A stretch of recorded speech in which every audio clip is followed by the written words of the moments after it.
कल्पना कीजिए आज से लगभग 800 साल पहले दिल्ली का नज़ारा।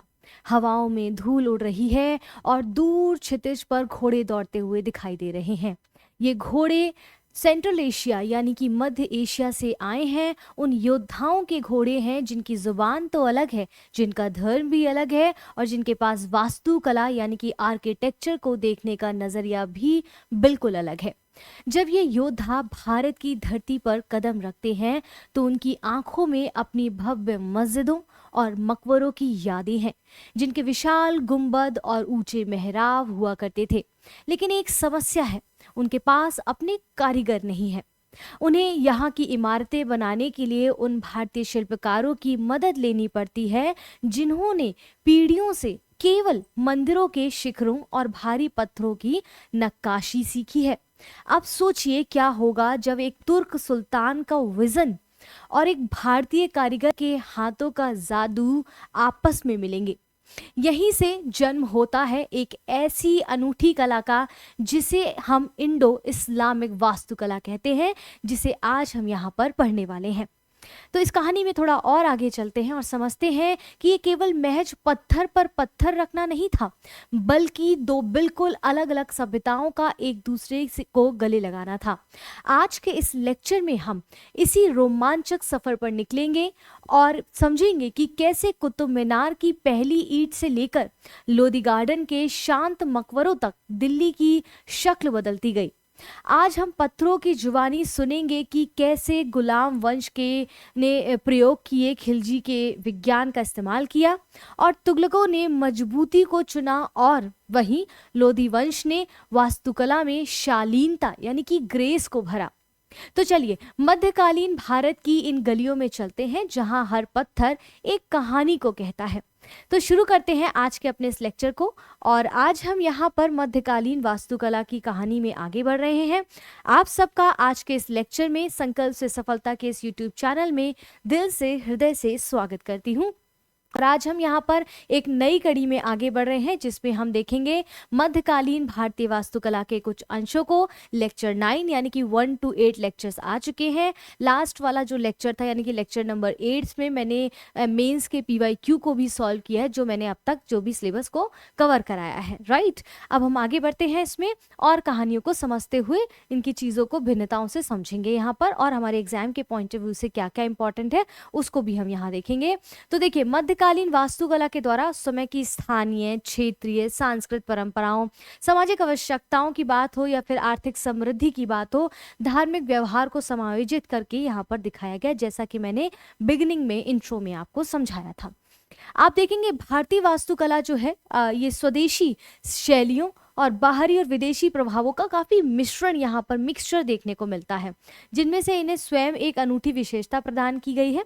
मध्यकाल में भारतीय वास्तुकला ने फारसी और स्वदेशी वास्तुकला शैलियों का मिश्रण देखा जा सकता है, जो कि अभी हम आगे लेक्चर्स में अपने आर्किटेक्चर के थ्रू समझेंगे, पिक्चर्स के थ्रू। जैसे आप मंदिर देखेंगे, एक अलग तरह की भव्यता है, चाहे वो नागर शैली के मंदिर हों, चाहे वो बेसर शैली के मंदिर हों, चाहे वो द्रविड़ शैली के मंदिर हों।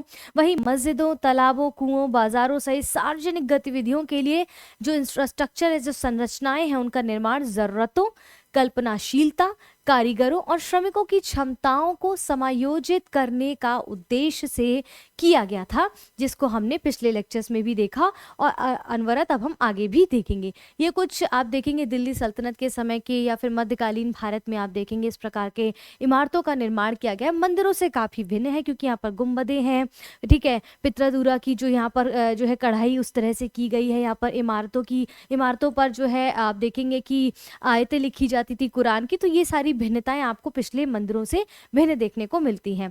वहीं आप देखेंगे 13वीं शताब्दी के दौरान अगर आप ध्यान देंगे तो भारत में तुर्की नागरिकों का आगमन होना शुरू हो गया था।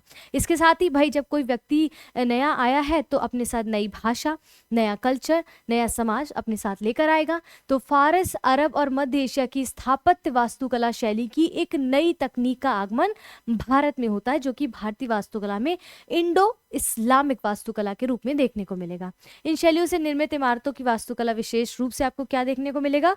गुंबद, मेहराब और मीनारें। अभी हम समझेंगे इनमें डिफरेंस क्या है।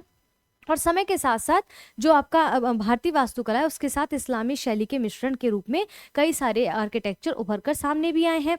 ठीक है, इस्लामी शैली में पारंपरिक भारतीय शैली के भी अनेक जो है फैक्टर्स आपको दिखाई देंगे। एक मिश्रित शैली का जन्म हुआ जिसे भारतीय इस्लामी वास्तुकला शैली का नाम दिया गया, जिसको मैंने क्या बोला, इंडो इस्लामिक जो है वास्तुकला यहाँ पर बोला गया।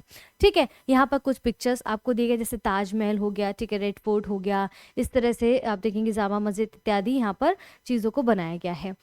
अब इसके बाद इंडो इस्लामिक वास्तुकला की अगर मैं बात करूं विशेषता, तो ये शैली केवल विदेशी नहीं है, क्योंकि इसमें भारतीय, फारसी और अरब तुर्की शैलियों का एकजुट मिश्रण देखने को मिलता है। इसकी विशेषता क्या है, कैसे ये बाकी शैलियों से भिन्न है, जैसा कि हमने मंदिर के टाइम पे पढ़ा था। तो देखिए, मेहराब और गुंबद यहाँ पर विशेष तौर पर आपको देखने को मिलते हैं।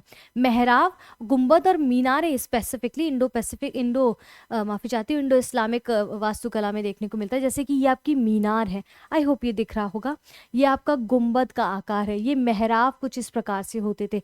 तो यहाँ पर अब इस पैटर्न में आपको आर्किटेक्चर देखने को मिलना शुरू हो जाता है। ठीक है, जैसे प्राचीन भारत में शहतीर का प्रयोग होता था, वहीं अब ऊंचे गुंबद और मेहराब बनने लगे, ऊंचे गुंबद और मेहराब बनना शुरू हो गए। क्लियर है। इसके बाद सजावट की कला अगर यहाँ पर देखें तो कैसे थी, बाकी पिछले जो मंदिर स्थापत्य है उससे कैसे भिन्न थी। तो इस्लाम में मूर्ति कला तो वर्जित है, इसलिए सजावट के लिए ज्यामितीय आकृतियां, फूल पत्तियां, कुरान की आयतें इत्यादि का प्रयोग किया जाता था। इसका बहुत खूबसूरत उदाहरण है आपका ताजमहल। ठीक है, वहाँ देखिए हर जगह पे आप देखेंगे इस प्रकार से फूलों का, पत्तियों का निर्माण किया जाता था। और कुरान की आयतें वगैरह भी आप देखेंगे। ताजमहल में अगर उदाहरण दूं तो यहाँ पर कुरान की आयतें भी इस प्रकार से वर्णित है। ठीक है। इसके बाद पेत्रा जो है ये संगमरमर पर कीमती पत्थरों पर जड़ाई की जाती थी, जहाँ पर आप देखेंगे कीमती जो है नक्काशी वगैरह को बनाया जाता था, और काफ़ी जो है अच्छे अच्छे रत्नों को भी यहाँ पर जड़ा जाता था, जो कि लूटने के समय पे हटा ले लिए गए थे। तो इस प्रकार से पित्रादन्ना जो आपकी ये कला है, जिसको हम कहेंगे पित्रादुरा, माफ़ी चाहती हूँ, तो इसको इस प्रकार से बनाया जाता था, और इनमें नक्काशियों के ऊपर जो है काफ़ी अच्छे रत्नों को जड़ा जाता था, तो वो अलग से जो है शाइन किया करते थे। ठीक है, अरबेस्क की अगर बात की जाए तो ये क्या है, अरबेस्क डिजाइन क्या, ये एक ऐसी कला है जिसमें बेल बूटे और लताएं एक साथ जुड़ी रहती थी, जो अनंत काल तक प्रतीक होती थी। जैसा कि यहाँ पर आप देख सकते हैं एक दूसरे से कैसे कनेक्टेड है। ये सारी क्या, application of flowers motives in Islamic art form. ठीक है, यहाँ पर हम ताजमहल में भी देख सकते हैं ये। इसके बाद दिल्ली सल्तनत की वास्तुकला, जिसको शाही शैली भी कहा गया है।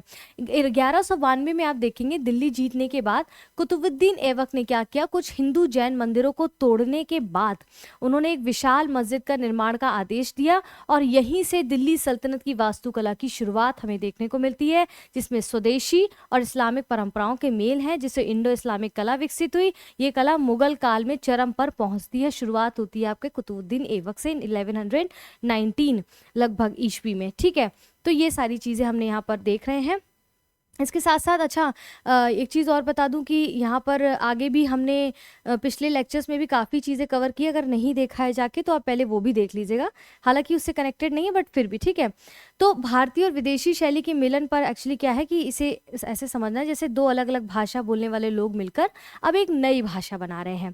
यानी कि विदेशी सुल्तान के पास डिज़ाइन है, पर भारतीय कारीगरों के पास उस पत्थर को तराशने का अनुभव है, और इसी तालमेल ने भारत की ज़मीन पर इंडो इस्लामिक वास्तुकला की जो है बीज बोए हैं यहाँ पर। ठीक है, इसके साथ साथ हम आगे यहाँ पर चलते हैं, और ये हम देखते हैं मुगल काल में चरम पर पहुंचती है।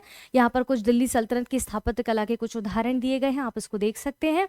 अब इसके बाद यहाँ कह रहे हैं तुगलक वंश की बात करें, जैसे गुलाम वंश से खिलजी वंश की ओर जब हम बढ़ते हैं, तुगलक वंश की बात करते हैं, तो जैसे गयासुद्दीन तुगलक, मोहम्मद बिन तुगलक, फिरोज शाह तुगलक, इनके प्रमुख शासक रहे हैं तुगलक वंश के। ठीक है, तुगलक वंश के रहे हैं। तो गयासुद्दीन तुगलक का शासन काल में आप देखेंगे इन्होंने दिल्ली का तीसरा ऐतिहासिक नगर जो है तुगलकाबाद यहाँ पर बनवाया। गयासुद्दीन तुगलक का मकबरा की बात की जाए तो ये इनके शासन काल में किस प्रकार से वास्तुकला का निर्माण होता था उसको थोड़ा सा यहाँ समझ लेते हैं। जैसे कि लाल बलुआ पत्थर से निर्मित बनवाते थे, बाहरी अनियमित पंचकोणीय होता था, तो बाहरी पंचकोणीय इस प्रकार से आप देखेंगे देखने को मिलेगा। ठीक है, इसका गुंबद नुकीला और तातार शैली का होता था। इसका गुंबद जो है नुकीला और तातार शैली का होता था। ऊपर अंततः शिखर लगा था। तो ये शिखर क्या है भाई, ये भारतीय शैली का प्रतीक है ना। क्योंकि मंदिरों में हमने देखा है ये।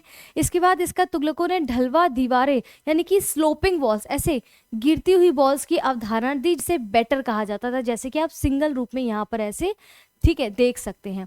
सिंगल रूप में यहाँ पर ऐसे आप देख सकते हैं, ऐसे ढलान वाली जो है दीवारों का निर्माण किया। और इस शैली में मेहराब और शहतीर दोनों सिद्धांतों का संयोजन देखने को हमें यहाँ पर मिल जाता है, ठीक है। मेहराब और शैतीर का समायोजन मिलता है। मोहम्मद बिन तुगलक की अगर बात की जाए तो उन्होंने दिल्ली का चौथा नगर, जिसे हम जहांपना कहते हैं, 14वीं शताब्दी के मध्य में इन्होंने बसाया। आज फिरोज शाह कोटला अगर मैदान देखा जाए तो एकमात्र ये अवशेष इनका बचा हुआ है। इन्होंने कुछ दुर्गीकृत नगरों की स्थापना की, जैसे जौनपुर, फतेहाबाद, हिसार। ये हो सकता है आपसे पीटी में भी इस प्रकार का प्रश्न पूछ लिया जाए, तो ध्यान रखना है, ठीक है। इसके बाद तुगलक काल की वास्तुकला की अगर मैं बात करूं यहाँ पर, तो कुछ विशेषताएं इस काल की। मेहराबें देखें, बहुत भारी होती थी, विशाल होती थी, खुरदरी और साधारण होती थी। हमने आर्किटेक्चर में देखा अभी, ठीक है, आर्किटेक्चर में हमने अभी इन चीज़ों को समझा है।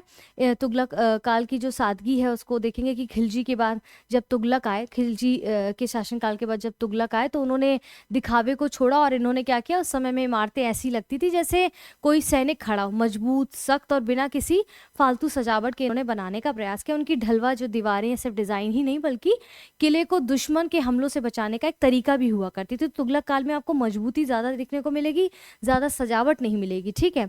इसके बाद आप यहाँ पर आप देखेंगे तो निर्माण में मुख्यतः धूसर बलुआ पत्थर यूज़ करते थे, ठीक है। न्यूनतम सजावट, कम से कम सजावट इन्होंने रखा, ज़्यादा मजबूती पे ध्यान दिया।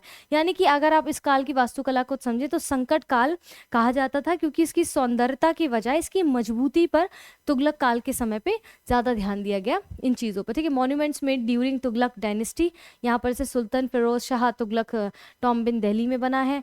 तुगलकाबाद फोर्ट इन दिल्ली, ठीक है। गियात अल दिन तुगलक टॉम्ब जो है दिल्ली में बना है, जिसको हमने देखा अभी, गयासुद्दीन का ये है।